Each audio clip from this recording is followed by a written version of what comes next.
Paid Slate's Money Advice column. Have a question? Send it to Athena, Kristen, and Illis here. It's anonymous. Dear Pay Dirt, my husband and I always intended to help pay for my stepdaughter's wedding. But right now we are in a financial crunch while paying for my son's college and a remodel that has ballooned out of control. We suggested that if she wanted the wedding of her dreams, she would have to wait a few years so we could free up more funds or she could scale back her ambitions. We knew she would be disappointed, but we were not expecting her to throw such a hissy fit. She accused her father of favoring my son and being a horrible father to her. She called me vain and sanctimonious when I suggested she calm down and be reasonable. She has always been high-strung, but how she acted was so intentionally hurtful that I don't know how we will come back from this fight. We helped her pay for her education and put a down payment on her first home. Frankly, it is more than most people her age get. What do we do here? She is currently not speaking to either of us. Wedding wants, dear wedding wants, it sounds like your stepdaughter, like many before her, has allowed the mythical power of a dream wedding to take over her formerly kind soul, causing her to unleash chaos upon everyone else. I'm of the firm belief you shouldn't reward a tantrum. Your husband should sit down with his daughter, if she'll do that, and talk her through the numbers. She's received X dollars from you since she turned 18, which was used to pay her college tuition, down payment, and whatever else. Now, it's her brother's turn. If you want to financially contribute to her wedding, tell her how much she can expect and when you'll write the check. If she chooses to cut off communication, make sure she knows the door is always open. Reach out regularly in a loving, friendly way, but don't send her any more money. The price is already too high. For questions on the money issues in your life, try submitting to Pay Dirt. Dear Pay Dirt, neither my husband, 49, nor I, 50, were raised with any financial literacy. We've done our best over our 30-ish years together to learn what we could and change bad habits. Unfortunately, a few years into our marriage I became too ill to work, but was happy to be a stay-at-home parent. Now our kids are grown, 2 of them have boomeranged, but we're happy to have them with us. The problem is, after a recent long period of unemployment during which my health deteriorated further, we now have more credit card debt than we ever have. We were very good about paying them off monthly or keeping a very low balance, and our savings have been completely depleted. We've recovered from difficult financial positions before. 2008 wiped us out, but now that he's gainfully employed again, he and I can't agree on what our priorities should be. For instance, I feel like we should sell the Tesla we bought before we learned that Musk was a huge jerk to get out from under the payments and expensive insurance. We have 2 cars and I can't drive right now, where he feels like we should be paying down our credit card with the lowest interest rate before we do anything else. Do you know of any good ways to learn real financial literacy at this point in our lives? Or do you know of a service that would help us figure out how to climb out of the hole we're in so we can get back on the path to buying a house?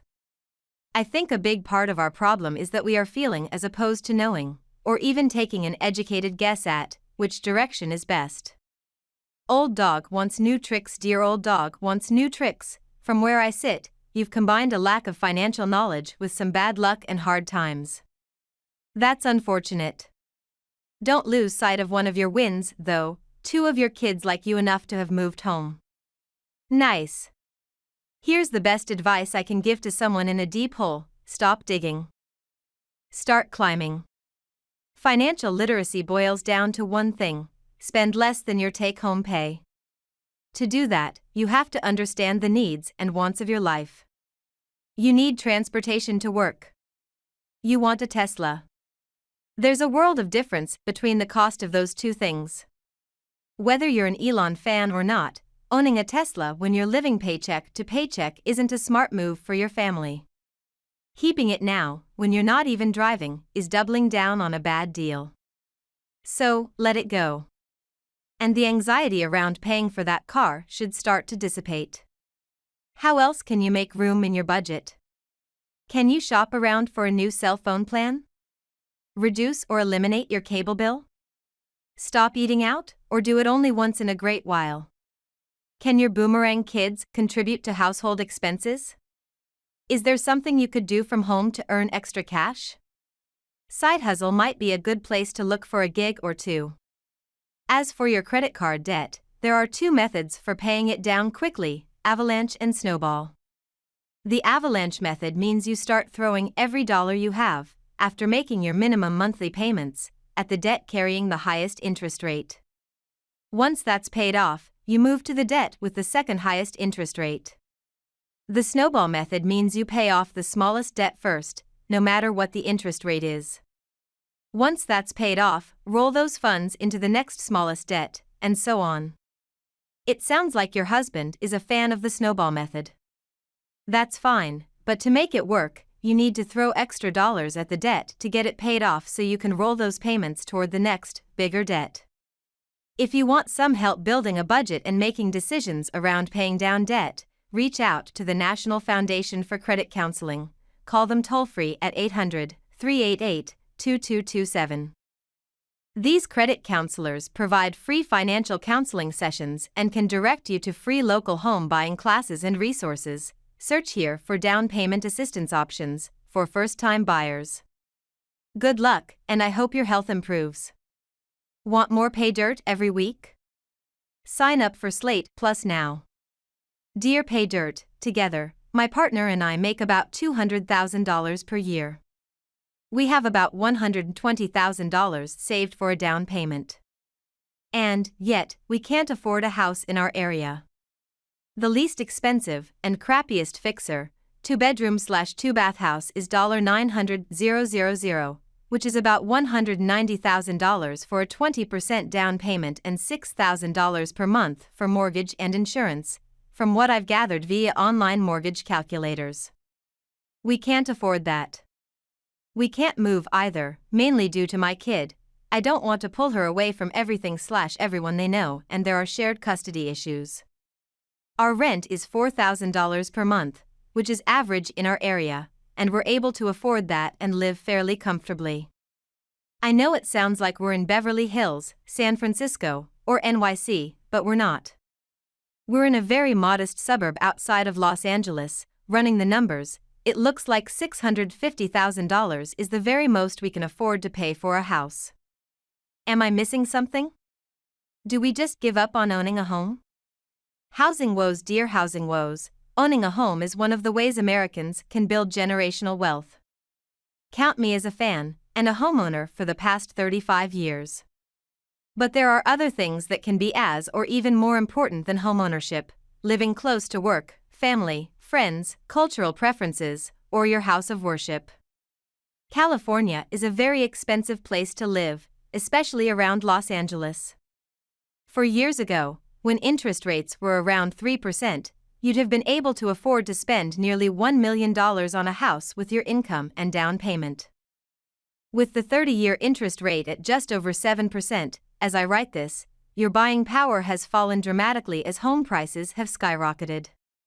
Still, the online calculator I checked said you top out around $850,000, assuming your credit scores are over 760 and you don't have any other debt. That's pretty close to your cheapest house scenario. If you save another $60,000 and interest rates fall later this year, you might be able to snag something in that price range. But is that really what you want? From where I sit, you're waiting for kiddo to head off to college, which may be 5 or 10 short years away.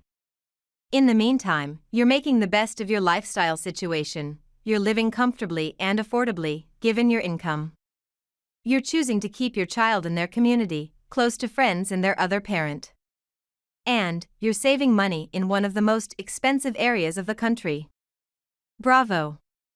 Once your kid launches, you can move wherever and buy whatever you can afford. Or, if you want to own some sort of real estate now, look into buying an investment property or vacation home. Dear Pay Dirt, my husband, 31M, and I, 29F, can't seem to agree on a way to pay off our debt.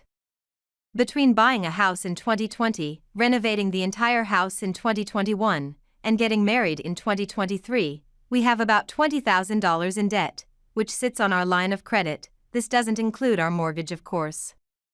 Our mortgage payments doubled this year, thanks inflation, so we have less disposable income now, despite making a combined income of about $150,000 per year, before taxes. Now, I hate seeing this debt and would love to have tax-free savings that we could accumulate together. The problem is that my FIL has had great success with investing, and his motto is you need to accumulate some debt in order to generate wealth in the long run. This has worked for him for real estate, bonds, etc. So I feel like my husband sees the debt as good. However, my husband and I essentially have $2,000 a month that we could be saving, but it usually goes to paying down our line of credit, which tends to fluctuate between $15,000 to $20,000. Between using it to pay our mortgage, insurance, bills, and credit cards between our paychecks, I feel like the debt doesn't really go down. I'm also frustrated because my husband is comfortable with this and thinks we're doing great, but I really wish we could be more aggressive in making payments/savings to help ourselves get ahead. We plan to start a family in the next few years, and I am very concerned about saving money to supplement extra childcare costs, emergencies, lost income from parental leave, and some money for fun. I cringe thinking about adjusting to parenthood while being financially unprepared too. How do I even begin to make headway here? Is it okay to carry this debt on the line of credit and just try to throw money at it as we have been doing? Or is there a better saving strategy?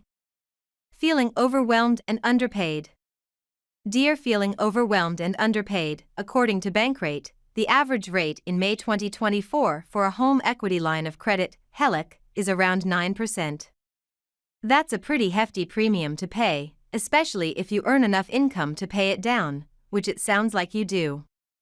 The bigger issue is why your husband is listening to his father instead of his spouse.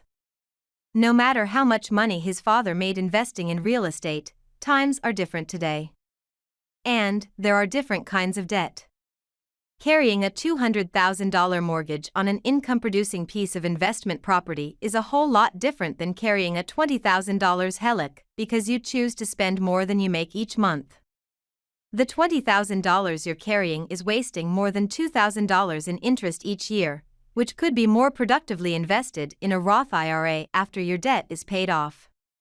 You and your husband need to find a way to talk about money. He needs to understand that carrying this kind of debt isn't working for you intellectually or emotionally. You both need to agree on how you'll move forward with planning for your near-term, having and raising kids, and long-term, retirement, financial future. Perhaps he imagines his father will leave him a large inheritance, so he doesn't need to save today. That's a nice idea, but nothing you can count on now. His father could live to be 100, and with the cost of caregiving, whatever nest egg he has built might be drained down quickly. Perhaps he thinks you aren't willing to pitch in and cut back on your spending to make ends meet. So, put your cards on the table and tell him how you're feeling and what you want to do. If he isn't willing to meet you at least halfway, then you've got bigger problems than debt. As for the money you've spent on your home, I'm guessing you've made a good investment. Hopefully, you bought a home that has appreciated in value beyond the investment and is a lovely place to live. Your interest rate on the primary mortgage should be way below market. Try to keep it while throwing every spare cent toward paying off that $20,000 debt. Here's another idea. If you aren't already paying the bills and managing your family's finances, offer to take that on until the debt is paid off. I'm betting you'll find more ways to tighten your belt and get that debt paid off even faster. Illis having never lived on her own, our daughter recently announced that she is moving out. That is her choice, but she is taking an odd approach. She has asked us to essentially cut her off, leaving her to sink or swim even if she later wants help. She is planning to rent a motel room near her job, but has made a point of getting a decent sleeping bag and tent in case she ends up homeless.